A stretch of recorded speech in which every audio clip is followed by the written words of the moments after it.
All right, everybody, welcome to another episode of Cash and Sport, and we're looking at the Olympics once again. Myself and Sanani are back, and we are on the 3rd of August. There's been quite a lot of stuff going on in the Olympics, and we're going to take a look at a couple of interesting things. Our performances thus far at the Olympics. There's been some medals for us, not a lot. There's been a couple of disappointments. There's also been a lot of stuff going on in terms of the news around the Olympics. Athletes, being sequestered by their political party, their countries, essentially, for standing up to certain things back home. Issues around athletes and testosterone that's too high. There's a lot of stuff in the news cycle and a lot of stuff going on around the Olympics and just general global sport, which will have ripple effects, going on into the general world of sport. So let's take a look at it and let's go into.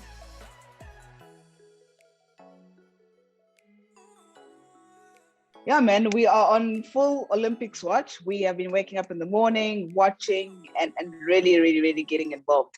It's the time difference has killed some of us, but it's been good. I mean, waking up for Tatiana Skuman at 2 a.m. in the morning to watch her final was well worth it. So and I mean, some of the finals have happened early hours of the morning, some comfortably in the afternoon, like the athletics. It's been eventful. It's been emotional for some athletes. It's been eventful. We've had some surprise performances. The double gold in the high jump was probably one of my favorite moments. Oh, yeah. Yeah. I remember, I think I wanted it to go to a jump off, but to just see them enjoy the moment together and be willing to share a gold medal, because they both understand that the work they've put in to be able to jump at that height and bring it home for their countries was special. So kudos to those athletes who embodied what Olympics about. Yes, they're about winning the highest, which is the gold medal, but there's also a bit of human element and understanding between the two athletes. So I loved that moment. Yeah, absolutely. And if we just take it back a little bit to bring it back home, right?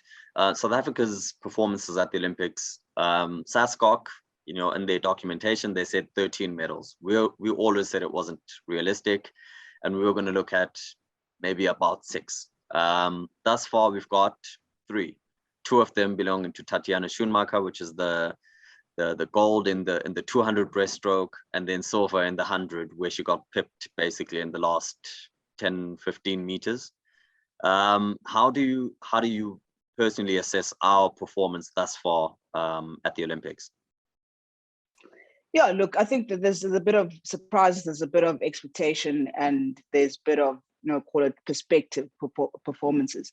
And I think guys like rowing, the rowing program, will be disappointed. They've always come back with a medal. They've run a program that should produce a medal.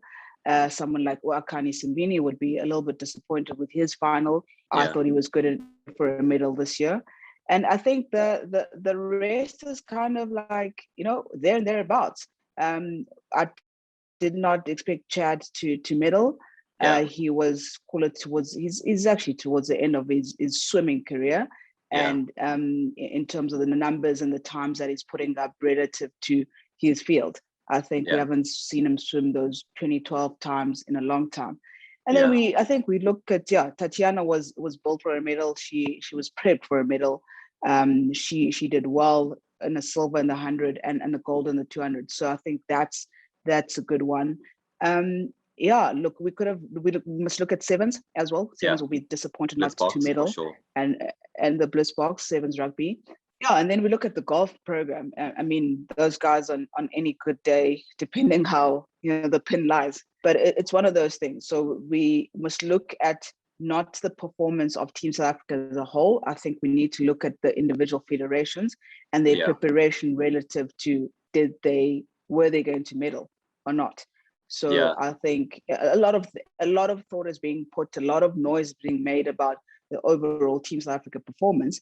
But I think also, SASCOC doesn't prep an Olympic team in terms of they take an Olympic team to the Olympics, but the federations prep an Olympic team. And how then do we get funding and structures and high performance structures into those federations to be able to have a high performing Olympic team, Commonwealth Games team? And to that point, Commonwealth Games is it less than a year away? around about a year. It was a year the other day. So they Yeah. announced that's a year away. Teams like hockey have got their Hockey World Cup 6 months away, the men. The women are later in July.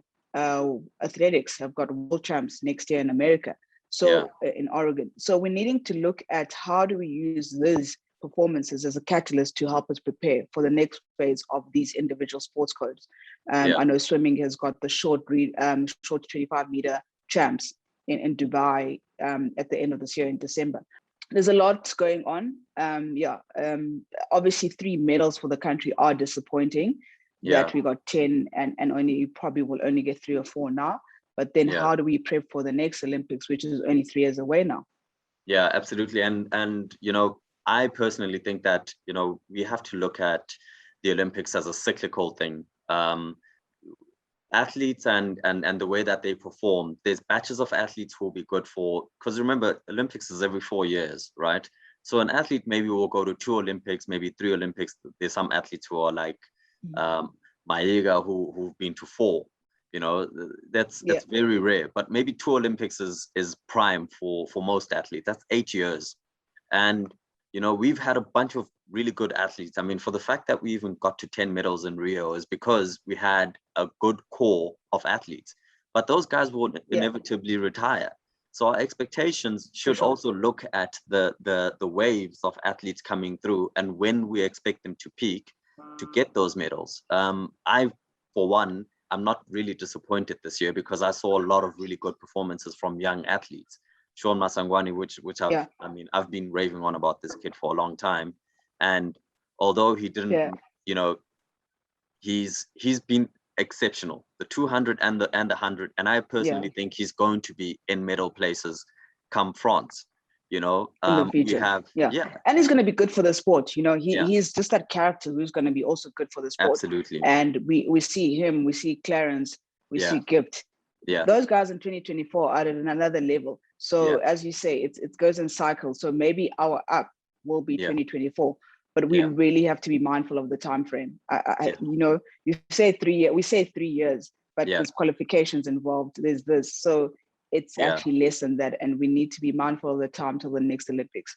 Yeah, and we also have to support those athletes to get there, because you don't get a wave on your own. It's easier for the likes of Masangwani, for instance, who trains in the US, trains with Carl Lewis. The university basically kind of funds everything for him. He doesn't really have to do a whole lot on his own.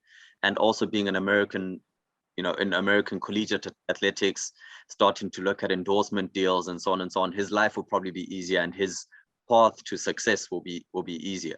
But if you're based here and you're not maybe at the university, at Tux, at the High Performance Center, and you're at another obscure university or wherever you are, you need that help and that funding to help you to get there. And it's critical that we ensure 100%. That, whenever our athletes are going to these major events, that they have the funding, that they have everything that they need for them to get there and perform and not be worried. Like, for instance, the hockey had the men's hockey and the women's hockey, great performances. The men were really unlucky. I mean, the Netherlands leading 3-0, losing at the end. But I mean, you're playing against top tier teams. If we just had enough money to be in Europe for 6 weeks at a block, 6 weeks at a time, and also, we forget how close European countries are to each other. That Holland, Netherlands can take a drive in the afternoon across to Belgium, play an evening game in Antwerp, and then come back. So we need to be mindful and come back that same evening. So, Germany can come across, when England fly to the Netherlands, they play the Netherlands and Belgium, like setups like that. So our guys we really need to say, when the camp model is no longer going to work, we need to be like, okay, guys, the camp model is done. What high performance structures are we putting in place to be able to succeed in 2024 or maybe 8 even, but with the World Cups in between, because the World Cups of each sport are still quite an important item. And same with Banyana. They didn't qualify this time round. They had just come back from a 2019 World Cup. They didn't qualify for the Olympics. But there's a lot of things going on there that are brewing, players overseas, that how do we then make sure they qualify for the 2024? What funding, what resources are we putting in them into those teams to make sure they're doing well at the next Olympics? And that's it, man. It's just resources. You know, there's a lot to be said about the water polo, but I can't say too much about that because they did not prep, have enough resources to prep. So when you play against your first game against Spain, like the water polo women played Spain game 1. No one knows from sitting from the couch and stuff that Spain are actually the European champions. And that's why we got beaten. You know, those girls hadn't played in a long time together and hadn't, been prepping on the world stage. So we got to be mindful when we do judge these performances on the COVID year one and ability to travel to play international competition, and the resources that we have to be high performance teams. Yeah, and we also have to be cognizant of the effect that media and the things that people say will have on these athletes. And I think that segues into my next point, which is mental health and these athletes, which has been a major point at the Olympics in general. You know, we have to know and understand that, for one, when athletes go and put themselves in these high pressure environments, because they are very high pressure environments, you know, you're expected to win, you're expected to just tough it out, you're expected to just overdose on you know, painkillers or whatever, just go out there and race or run or fight or whatever. Do what you have to do. And it's just not possible, because these people are human beings. If we look at just the general population of the world, 7 billion people in the world already every year are suffering from mental health issues, just general public. We're not even talking specifically for athletes or anything. That's a lot of people. And it affects, and even worse when you're in a COVID year, when you're stuck at home, you can't move around, you can't see family. It's worse for athletes because they're in bio bubbles. You're restricted to traveling. You're COVID tested every single or second day, you know, and then your expectations on top of that are sky high. It manifests itself in the things that we've seen with Naomi Osaka, Simone Biles, you know, who's this from England cricket, Ben Stokes, etc. It manifests itself, and it's coming out now. I think we've got to be, kudos to Naomi Osaka, man, who Naomi could have pulled away and called it personal reason, right? And not framed it as mental health. Could have hid away and called it unavailable for personal reason. She owned it and she said, this is what's going on. So now she does it at a world stage, and you don't get bigger on the Grand Slam, than Wimbledon. She does it at Wimbledon on the world stage. It then, I can't say it happened like that, but it maybe opened a door for Simone Biles, opened a door for Ben Stokes to be able to say, this is what I'm dealing with. It's been going on. The reason we hear and athletes are having to do it at world stages is because maybe they haven't felt that they are able to say, hang on, I'm not dealing with this well. I need to step away. And the same way I would step away with a back injury, leg injury, I'm stepping away from mental health, because that's what it is. We tend to see mental health as a separate thing to the well-being of an athlete, because the muscle is, you can go for a scan and be like, cool, you've got a tear in your pec, and that's fine. But the mind is, we want to separate it and make it a different thing. So when the athlete says to us they're not okay, we got to believe them, because there's no way you're going to put an athlete through a scan and be like, that's what you're suffering from. So I think we're going to see more dialogue as we have been. We're going to see more athletes stepping up. We're going to see more athletes focusing on mental health. So the same way you'd prep in your calendar, you'd prep gym work on a Monday, sports psychologist now on a Tuesday, Wednesday is pitch work, Thursday is strength, whatever. So now you're prioritizing mental health in your training. Because that's what it is, and looking after yourself and looking after your well-being is important. Yeah, absolutely. I mean, I saw an example of Gareth Southgate when he took the England team into the camp for Euro 2020, and they had all sorts of fun activities and meeting with psychologists, and they just basically had sessions where they took players completely out of the football environment, completely out of the whole pressure of what's going on and having to play, and just have fun and enjoy yourself. And I mean, you saw it in the performances. I mean, they may not have won, but you could generally see the happiness within the environment that they were in. Of the team. I mean, it reminds me of our, what is it, Kamp Staldrad with Rudolf Strauly, when we were basically in a concentration camp and you were trying to train for a World Cup, and it was a disaster. So yeah, it's, there has to be a lot of consideration given to athletes and sportsmen and women around the world for their mental health, because as you say, you can't separate the mind from the body. The mind is the muscle within the body, and it needs to be considered in terms of the looked after performance of the overall person. 100%. Yeah, man, we need to. And the good thing is that I appreciate athletes who are willing to step up and say, this is it. Because the more those athletes step up, the more we speak about it, the more federations are able to deal with it. That's another thing. Because I don't think we've had moments of, federation there at the USA is counting 3 Simone Biles medal. And then so when she comes to them, did they deal with it adequately and well? So it's going to push federations to think about how they deal with mental health. It's going to push athletes. It's going to push us as society, how much time and space we give these athletes to be able to step away, and media included, which play a big part in all of this. Yeah. Well, in terms of headaches, there's been a really big headache that's been going towards the IOC and this political matter. There's a big issue with Belarus and an athlete who put up a social media post saying that she wasn't really happy with the way that they handled their preparations. She didn't even criticize them really. She just said that we weren't really, I think she said that we weren't really prepared, and some things didn't go right in the planning.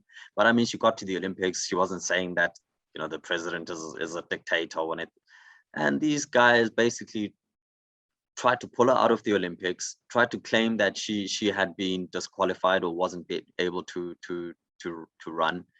And she basically is now seeking asylum in Japan. I mean, my goodness, talk about the IOC when being I put read on the things spot. like this, I think it's not even the IOC, it will be Belarus themselves, because I think when I read stuff like this, I'm just grateful for the freedom I have in our country. And because some people say take politics out of sport. If this is not politics in sport and sport being politics by nature, it's the epitome of it. But I think, I hope it gets dealt with. I think IOC will have to step in and protect the athlete. And I hope she returns home safely and into a safe environment. The last thing we need to hear is that she can't return home into a safe environment. But you can't say the athlete can't criticize and must be mindful. She has every right to criticize. And I think we need to just acknowledge that governments need to accept criticism, any government. In order to grow and be better and treat your athletes well, you got to accept criticism from the athlete. You may question that, did she go through the right channels? Cool, that's a question to be had, but I don't think a treatment, even if she didn't go through the right channels, warrants something like this. So it's an unfolding story. Let's see where it heads. It's, for me, it's just like, it's wild, man. Wow. Yeah. Well, I mean, the latest on that is apparently she's applied for asylum. Apparently Poland has offered to give her asylum, in that she's not going to go back, and she has said that she's not going to go back to Belarus, which is very sad. But I mean, this is what happens, and on a stage such as this. I mean, we had another question of a Ugandan athlete who apparently went missing in the Olympic Village. He went missing. He said he doesn't want to go back home, and he was found. And now Uganda's now having to deal with an issue there. There was the American athlete who turned away from the flag because of trying to highlight transgender issues. So the Olympics and these major global sporting events may not want athletes to speak up about their political thoughts and beliefs and ideations, but it is happening. It is going to continue happening. It's going to happen. They're going to continue seeing tattoos all over the place, which they didn't want to see, blah, blah, blah.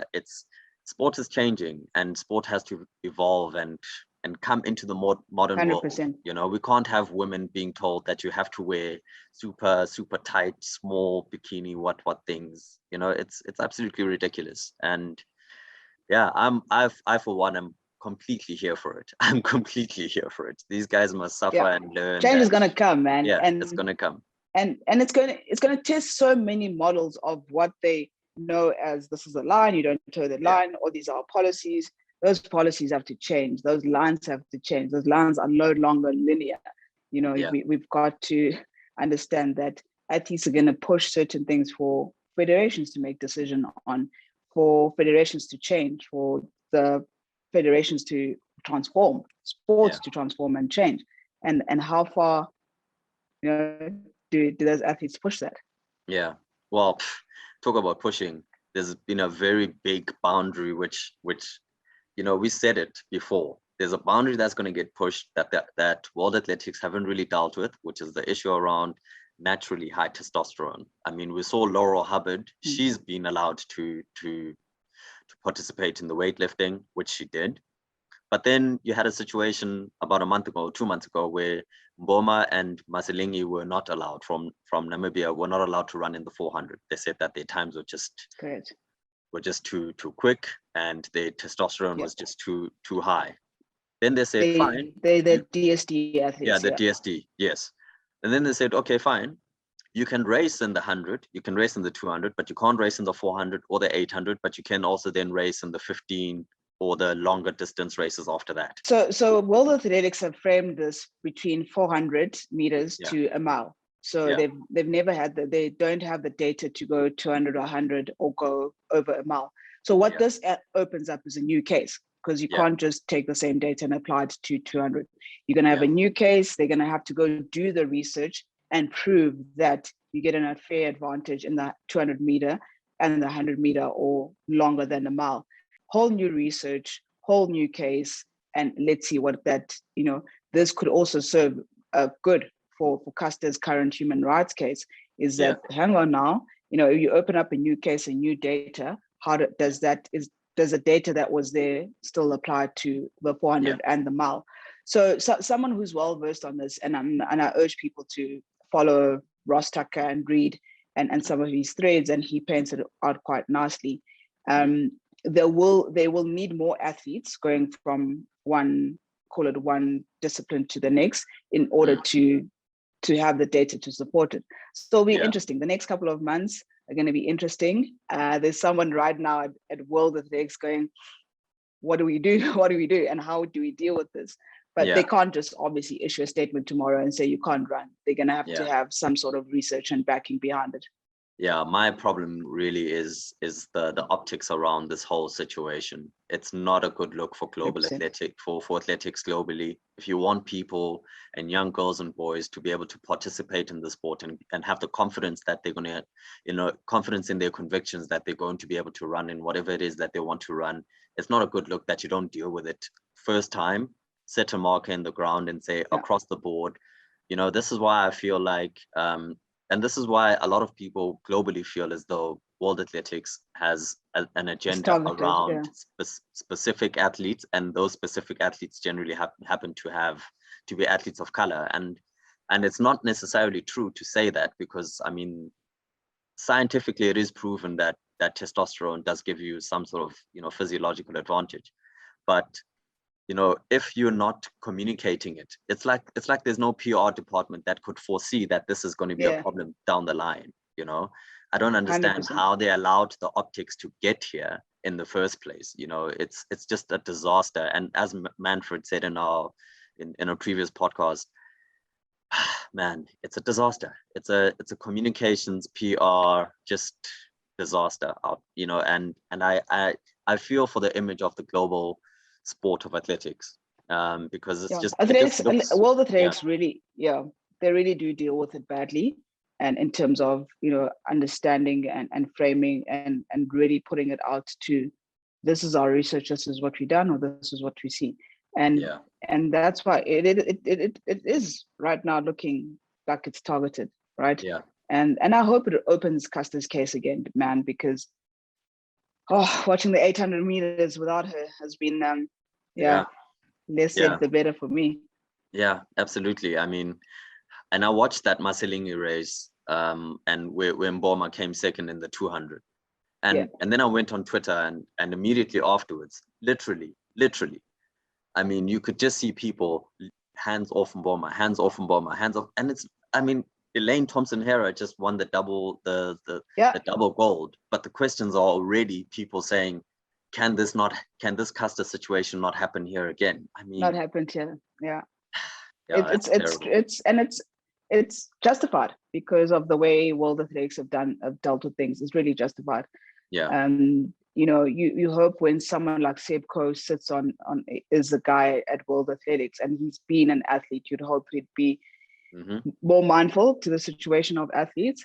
But let's see. I'm just want to see what next. It's literally what next. Yeah. And it's going to happen obviously after the Olympics, but the what next question mark is really there. Yeah. But anyway, let's wrap up this podcast with a bit of a bang. There've been some outstanding performances. What has your performance of the tournament been, of the Olympics been so far? I have my favorite, but what's yours? Man, it's got to be this morning, 400-meter hurdles. I don't think we'll ever see that again. And for me, it's to take the time of the 400 meters and to take the time of the 400-meter hurdles. And you're like, how? Yeah. You have to jump over things while you're running this time, but you ran a time that could compete at the 400-meter race. 400-meter hurdles, this morning was just, for 400-meter hurdles. So this morning for me was just the ultimate. I think probably between SA Hockey Men beating Germany. Yeah. The 400-meter hurdles final. And then the high jump, the men's high jump was quite special. Those are my 3 top moments. Okay. Mine, 400-meter hurdles, yes, obviously because of I'm gonna be a bit different. Number 1 for me, Sifan Hassan, deciding to go for the triple, falling in the 15, and then that insane piece of just ridiculousness to win that heat when she didn't actually have to. And she's just like, I'm the boss and I own this thing. Going on to win the 5,000. And now she's also going to do the final of the 1,500 as well as the 10,000. I mean, that's number 1 for me. Number 2 is Varholm with the 400 hurdles. That's just insane. You can't do that. Yeah. You can't. And then for me, I would say I'm most excited overall, Olympics overall. I'm most excited about our new Usain Bolt. This kid, 17 years old, Arion Knighton, 17 years old. I mean, come on. The guy has broken Usain Bolt's world junior record twice already. Bolt only ran those times when he was 21. That's 4 years for this kid to get there. The way he ran that 200 semi-final and just eased up and started looking at people like the arrogance. Like Bolt. It's Bolt. It's Bolt. Yeah. It's a Bolt reincarnation for me, and I'm super excited to see what this kid can do. I mean, he's the same height almost as Usain Bolt. He's got a similar style. He runs similar races. He's not. I don't know why he didn't run the 100, but maybe it's because of the pace issue. But still, if he can produce those types of times. And I mean, for me, it's just Usain Bolt reincarnation. Those are moments. Those are my top moments. Is that it? Obviously, a lot of people are going to ask us about our gold medal, Tatiana. That's obviously the highlight. but we were highlighting those outside of that, guys. Yes, we love Tatiana. Tatiana, we love you. Yeah. We love you. You were amazing. I mean, Predictions for 4 by 100 meters. Let's I want to hear predictions. Jamaica who's taking them? America? Men? Jamaican women. You see the thing is, I'll tell you why. Jamaica women, I'm not even. It's not even a question. You can't have Elaine Thompson-Herah, Shakina Richards, and Shelly Ann. That's already you're done. Finished. They've done that. Perfect. Men. It's going to be tough. I think South Africa can medal. To be honest, I think our runners have been being consistent, and there's been a lot of inconsistency in other nations. America, Trayvon Bromel's not running too well, but they do have some other quick runners. But there's been a lot of inconsistency with their individuals, whereas we have been consistent in terms of our 100 meters and our 200 meter athletes have been performing. Yeah. So I think we can medal. But who's going to run that gift leg for us though? You see, that's Gift is injured, so who runs that leg? I don't. and I don't know if we can trust Wade right now, given the fact that his confidence is low. He didn't really look like he had the pace in his 200, in his 400. I mean, it's going to be tough. I don't know. I don't know. They've got some decisions. Funny enough, I was thinking him. I was thinking on 100 meter, he does a second leg. So someone else does the first leg, second leg. Yeah. And then obviously Akani will finish and then Clarence maybe the third. But I was thinking him. I back him, man. Over 100 meters. Come on. He's good enough? Okay. Get a medal. Okay. Well, possible. But then beyond that, I would think maybe the USA will win gold. And then silver could be maybe a Canada, given the fact that they've got DeGrasse, and they had a couple of other guys who were in the 100 semi in the heat. So maybe them as well. Yeah. Anyway, we've rambled on. That concludes our episode today on a recap for the Olympics, where we're going, what we're looking at. Next week, we're going to be back again.